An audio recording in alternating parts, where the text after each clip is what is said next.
Hello বন্ধুরা, সবাই কেমন আছো? আশা করছি সবাই খুব খুব ভালো আছো। তানিয়া তনুজা ব্লগের সবাইকে জানিয়ে অনেক অনেক অনেক অনেক স্বাগত। আজকে মহাশুভ সপ্তমী, তো শুভ সপ্তমীর দিনে সবাইকে সপ্তমীর অনেক অনেক শুভেচ্ছা। আর আকাশটাও খুব খুব ভালোই যাচ্ছে, ঝলমলে আকাশ। তো বৃষ্টি হবে বলছিল, বৃষ্টিও হয়নি। আর তোমরা তো দেখতে পাচ্ছ আমরা বেরিয়ে পড়েছি ঠাকুর দেখার উদ্দেশ্যে। তো এখন যাচ্ছি টোটোতে করে। বাড়িতে থেকে তো ভিডিও করার টাইমই পাইনি। বিকেল থেকে অনেক টানা হেঁচড়ে চলছিল।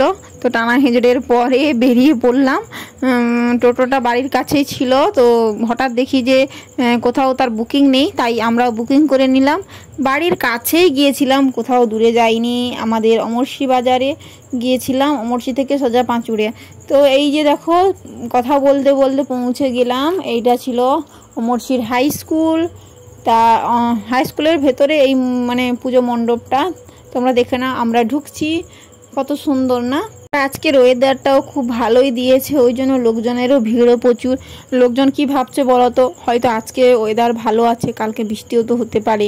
কারণ আকাশের অবস্থা এখন খুব খারাপ, খবরে খালি বলছে, শুনছি খুব বৃষ্টি হবে, পুজোর কটা দিন বৃষ্টি হবে। কিন্তু আজকে দেখছি বা বৃষ্টিটা নেই, আকাশে তারা ফুটেছে। এই যে দেখো, প্যান্ডেলের ভেতরটা তুলো দিয়ে, উপরটা তুলো দিয়ে মা আঁকা হয়ে আছে।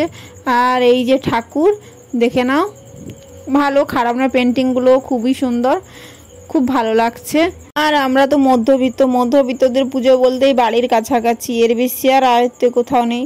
তার মধ্যে আমার বিশেষ করে আমি কোথাও যাই না, বাড়ির কাছাকাছি কয়টা গ্রাম এই ঠাকুর দেখি, আর এর বেশি আর কোথাও যাওয়া হয় না।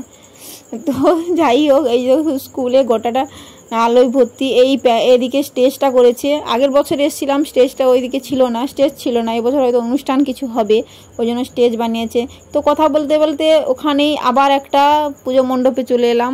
মসজিদে 3টে ঠাকুর, মোট 3টে প্যান্ডেল। এই দেখো, এই ঠাকুরটা কিন্তু আমার খুব সুন্দর লেগেছে। ঠাকুরটা সুন্দর, প্যান্ডেলটা যদিও ততটাই নয়। তারপরে আবার একটা প্যান্ডেলে চলে এলাম।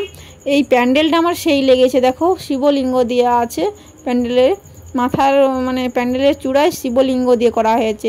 তারপরে তো পৌঁছে গেলাম আমাদের এলাকায়। কি বলবো, কি মানুষের ভিড় বলা যায় না।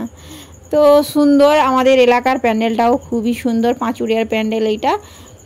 এটা ছিল ওই যে বাইরে, দেখে নাও তোমরা। আমি ঠিকভাবে ভিডিওটা করতে পারিনি, কি বলো তো, এটা আমার মেয়ে করেছিল। ভিডিওটা ঠিকঠাকভাবে করতে পারে না, তারা ধরতে পারে না। আমার ক্যামেরাম্যান আমি নিজেই, ক্যামেরাম্যান কোথাও নেই, কেউ কি হবে আমার ক্যামেরাম্যান। তো যাই হোক, তারপরে তো চলে এলাম মেলা, মানে ফুচকো না খেলে হয় বলো তো, জমে মেলা মেলা ভাব। তো ফুচকো খেতে চলে এলাম। ফুচকা খাওয়ার সময় ক্যামেরাটা আমার বড়বাবু করেছিল, ঠিকঠাকভাবে করতে পারেনি যদিও, তাই যাই হোক তোমরা ম্যানেজ করে নাও। তারপরে ক্যামেরাম্যানকে আমি একটা ফুচকা খাইয়ে দিলাম, আর মেয়েরা এদিকে আইসক্রিম খাচ্ছিল। ফুচকো খাওয়া শেষ করে তারপর কি করব বলো তোমরা। একটু ফটো তুললাম, ভিডিও বানালাম বলতে এমনি কোনো মানে মিউজিক ভিডিও নয়। আমার তো কোথাও গেলে পাবলিক প্লেসে আমি ঠিকঠাক ভিডিও করতে পারি না, এটাই হচ্ছে প্রবলেম। তারপরে চলে এলাম এগরোল, চাউমিন, এগুলো না খেলে তো চলে না।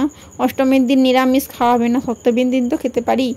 তো ওই দিন ওখানে চলে এলাম, রাস্তায় রোডের ধারে দোকানটা, আমরা এখান থেকেই সবসময় নিয়ে যাই। এখানে কিন্তু 5 টাকার পকোড়া হয়, জানো তো। মেলার বাজারে 12 টাকার পকোড়া, 5 টাকার আর দেয় না। তো এই যে ছিল চাউমিনের প্যাকেট, ছিল পকোড়া। বাড়িতে এসছি এগুলো নিয়ে, তবুও আমার বরমশাইয়ের ভাতের প্রয়োজন, ভাত খেতেই হবে। তাই আর কি করব, ওই পোশাক অবস্থা আমি ভাতও বসিয়ে দিয়েছি এসে। তো টাটা বাই বাই। ভিডিওটা কেমন লাগলো জানি।